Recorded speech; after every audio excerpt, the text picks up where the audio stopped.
Here are the top 10 mistakes that I see people make when starting peptides. Even though peptides have been used for decades, it's still extremely difficult to find high-quality information regarding their usage. And that's why we're making this course. Because of this obvious fact, I strongly recommend anyone who wants to use them to do their own research. This is usually where things go wrong. Using peptides is not as simple as following some Reddit post or even WebMD article. You really need to know what you're doing here.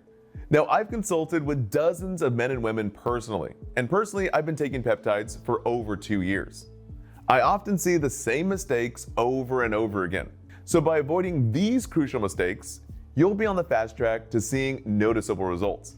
So starting with mistake number 1, sourcing from shady vendors. So first things first, quality matters. Ditch the back alley pharmacies here and go with compound pharmacies. Ideally, you want to source your peptides through a doctor prescription or a reputable compound pharmacy.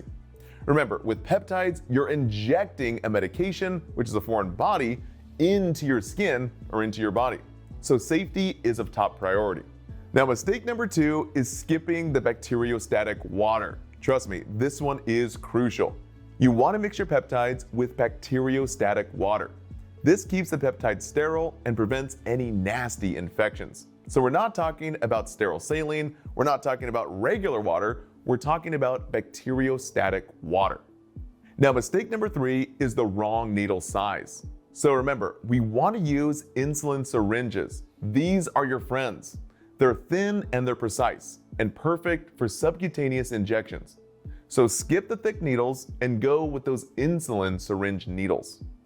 Now moving to step number 4, reconstitution confusion. And oh my gosh, when I first started peptides, this was the most confusing part. But don't worry, we got your back here. I'm going to personally show you how to reconstitute on camera in a later video.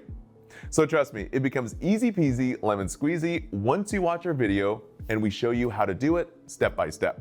Now, mistake number 5 is the injection area for those subcutaneous injections. So remember, keep it very simple.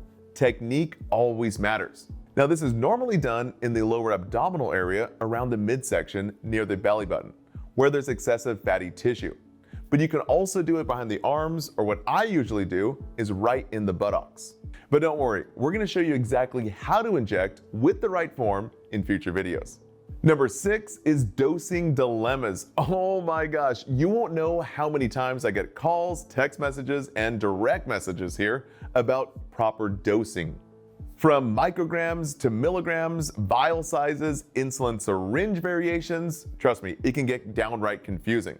So getting your dosage right for optimal results is critical. And once again, don't worry, we're going to break it all down for you. Now, mistake number 7 is ignoring lifestyle factors. So simply remember, peptides are powerful tools, but they're not one-stop shop magic bullets. If you're overweight and inactive and eating like crap or eating that junk food, don't expect miracles.